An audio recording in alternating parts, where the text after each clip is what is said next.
Cheers, guys. Epyx911, welcome to the Friday, June 9th, 2017 edition of VR News. Sadly, I had a pretty cool Gaming Friday intro with my buddy Exidy. The volume was just a little bit too low, and he ran out of time to do a retake with me. So we're going to try again next week, and I'll be hooking up with him after I edit and upload this video to resume our Gaming Friday. The other thing I just wanted to mention real quick is if you, and I guess this comes with the turf, right? As the channel gets more steam and more viewers, it's going to run into stuff like this. I totally understand that. But if you see accounts that look like mine saying things that appear uncharacteristic, it's probably not me. As with, and I'm not going to give this individual any more publicity, but on Reddit, somebody posing as me, on the one hand saying they like the channel, the show, the content, and then just being basic arse hats to people, right? So yeah, check the spelling. It's probably not me. I mean, it's definitely not me, but I do have an actual Reddit account, which is Epyx911. Not lowercase ll or uppercase ii. It's actually 911. All right, with that said, let's jump into the first story. This is an update on HTC Vive's Deluxe audio strap. Tribal Instincts, who has a VR YouTube channel, I think it's an amazing channel. He deserves so many more subscribers than he has. I love his no-nonsense style. It's a style I can relate to. It's what I try to do with this channel. He just does a fantastic job at that. He had done a review on the Deluxe audio strap and gave it high marks and et cetera, et cetera. A couple days later, almost a week later, coincidentally, the day it actually launched, he has a buddy over, and his buddy, like me, sweats profusely. End result, chunks of the foam start coming off on the guy's scalp, and it doesn't stop. He's obviously very concerned. He does an update video, does more investigation. This is what I love about Tribal Instincts. He doesn't rest until he figures it out, which he did by the second update video. He ran water on the foam, and he discovered that whatever this layer is, this adhesive, whatever comes off, there's a finite amount of it. In other words, he scrubbed one side of the foam off, right, underwater, and left another. Then in front of the camera, he shows you, he puts a lot of pressure on the side he's washed and rinsed already. Nothing comes off. There's no transfer.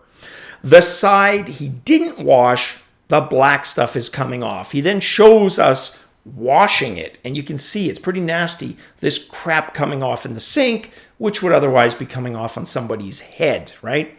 He refers to a straw poll on Reddit, and at the time he did it, I think 33% of people reported having it happen to them, 67% said it didn't. That increased by his last update, and when I was doing research on this additional, to 40% having experienced it. Now, he was able to determine that when you washed it completely, it's not quite as comfortable, but what you're left with is still a healthy layer of foam. It's just not as comfortable. So whatever this layer is, it's pretty obvious based on his findings that moisture triggers it. And it's probably why, percentage-wise, we're not seeing everybody with this, because for every person like me that sweats profusely, there's somebody who, unless you get them to run half a marathon, just won't sweat. And they're probably never going to encounter this, right? So I think it's related to moisture, sweat, humidity levels, etc. I'm fairly confident HTC, O'Brien and the rest of the guys, they are going to get to the bottom of this. They're going to make right with the consumers. It's just crappy that it launched with this, because nobody wants that stuff coming off in their head. And if you look at Tribal Instincts video, and I will have probably a picture of it up, you'll see just how nasty the water was as he was taking the layer of whatever that stuff was off, right? So comfort level decreases a little bit, but it's salvageable. You can still use it. Now, I'd rather have a comfortable replacement, but all is not lost if that doesn't become an option. And I can't picture HTC, after everything they've gone through, not making right on that. So I wouldn't worry at this point yet, but we're going to keep following that, and I will have updates for you. All right. On the same topic of HTC Vive, just hygiene in general. So I just said I sweat, and I sweat a lot. And you know what? You might have forgiving family members, but your friends may not be as forgiving. And if you are a sweat monster like me, you're looking for solutions. Thankfully for me, the VRCover's faux leather works wonders. I use that, a little bit of cleaner solvent, moist wipe like a baby wipe. Perfect. Next person can use it. The foam inside protected.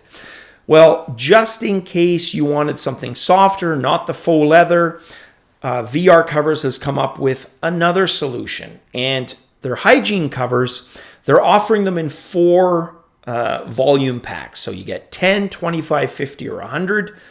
Comes with a base foam. So you would replace the factory foam, put their base foam in, and then the disposable on top of that. Now, right now it's white. I don't know if they can make black ones at some point. But yeah, when you're done using it, you basically take it off, throw it out, put a new one on. So I think that is going to do wonders. Personally, I think the more cost-effective way is to get the faux leather. Comfort-wise, though, that might not work for everyone. I totally get that. So their other solution, I should say, June 13th, coincides with E3 2017. They're going to launch it. Prices are going to range from $15 to $39 US. 15 gets you a 10-pack. 39 gets you a 100-pack. Then there's also a 25 and a 50. I didn't see prices for that posted. All right, next story. A game I talked about quite a few months ago now has me really, really excited, and I'm losing my voice because this is like take 20 after Exidy. Raiders of Erda, which is a roguelike, and got an update video on the content. It's, still being developed. But what I loved about this is the multiplayer co-op aspect, especially the avatars. So instead of having avatars that are, disembodied, you've got freaky hands or a head floating around, they're full body avatars. And how you move, they move, especially your upper body, right? Legs are a little static and they lack the dynamic because it's you're walking, you're not, or you're running, right? Those 3 states it emulates, but the rest, it doesn't know what you're doing, right? So Irish leg, dances, yeah, it's not going to catch that. Anything with your arms, it will, thanks to the trackers. So that's definitely something I'm looking forward to. It's going to be available for Rift and Vive. Can't wait. Unreal Engine 4, it looks great. I think you'll agree with this update. For a pulpy, roguelike gameplay style, the graphics are pretty damn good. All right, next up, Farpoint topping the PlayStation Store charts. But what's interesting is the edition that's topping isn't the AIM controller bundled edition. Now, the AIM controller is what all reviews say makes the difference, right? That's the way to play the PSVR version. Yet the version without the AIM controller, the digital, is the one that's selling best, indicating even though reviews are saying don't play with dual shocks, people don't seem to mind, right? Now, the frustration is if you change your mind, you don't have an option to just buy the AIM controller. You have to buy the bundle, which effectively means you'd have to buy the game again. That kind of sucks. Hopefully, they're going to offer a standalone AIM controller, even if it's slightly higher than the bundled price.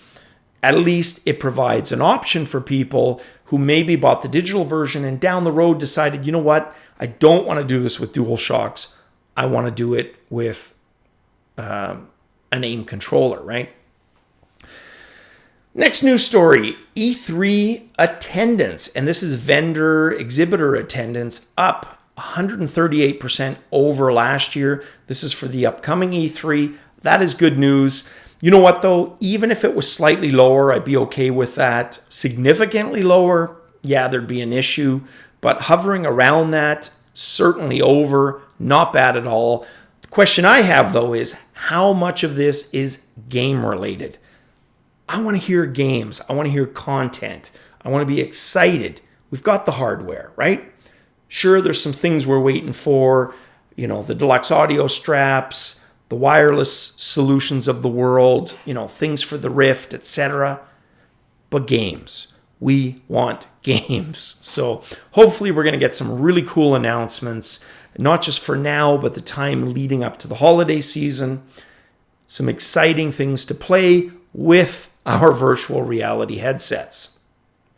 There's some statistics attached to that as well, other than the 138% increase. 11% of US households own some kind of VR headset used to play games. This is according to DigiCapital. 74% of PC console VR headset owners use it to play single-player video games. So, interesting stats. All right, the next story. A new VR glove that uses muscle-like chambers to simulate touch. And how it does this is on top of your fingers and your palm, there's a fake muscular structure. And there's pockets that fill up with air, different kind of, amounts to create the sensation of grabbing something, having something hit your hand, etc. Personally, a little too bulky for me. Haptics is something I'm excited about, but probably going to wait till it gets to the technology point where it's fairly, unobtrusive, right? Not something I'm going to notice heavy dangling from me. I can only imagine, these gloves are pretty bulky. Having the equivalent on your legs, your chest, your back, your abdomen, your neck, yeah, it would just be way too heavy and way too inconvenient. So sign me up for the future. For now, keep the tracking good, right? Increase the resolution, do all that type of stuff. Haptics, I'll wait until it's a little less bulky. But, for those of you who feel it's more important, like haptics is a priority for you, check this stuff out. There's lots of these on the horizon. I just think there's going to be a convergence. I think we're going to get to a point, we're probably 5, 10, 15 years out, but there's going to come a point where the haptic stuff of today is going to be done way less bulky, just slimmer, easier technology-wise, to the point where, I'm not going to mind putting on a full bodysuit as opposed to now. And the last story for this half Gaming Friday edition of VR News, finding out just over the last couple of days, there's more stuff coming out from the Apple conference that the relationship with Valve was nearly a year in the works. So according to Rav Daraj, who is a member of the GPU software team at Apple, he was one of the folks who detailed ME.to's VR rendering. Here's what he said. We've been working really closely with Valve over the last year to align our releases in both Steam VR and OpenVR are available to download in beta form this week. So what I'm seeing here is two things that interest me. The first, and I'm losing my voice again here. The first that interests me is here's an example where Apple is willing to relinquish control of the software side of things. This is typically something they would put on the iStore, right, to purchase. And yet they're okay with Steam VR, well, at least for now, handling the, point of sale portion of all of this, which is pretty unusual. The other thing is that Oculus relationship, the questions of that still unanswered as of now. Maybe one day we'll find out. If not, who cares? Because I think the main factor, until the price comes down significantly on the Apple side, I'm not so sure VR is even going to make a huge dent, right? At least not now, because right now you've got VR capable machines being announced, but we're talking $3,000, $4,000, $5,000, and that's huge. When you can get the same thing on the PC, you could build a whole system for $600, $700. You know, that does adequate VR. So I guess we'll have to wait. We'll see where Apple is going with this. Maybe they've got a whole slew of GPUs they haven't announced yet that they're working on. That could be the case. We will find out. All right, guys, that is it for this Friday edition of VR News. I apologize for losing my voice. Yelling with Exidy trying to set up as I'm across the room probably didn't help. Either way, guys, as always, cheers. Have a kick-ass Friday and a kick-ass weekend. Cheers, guys.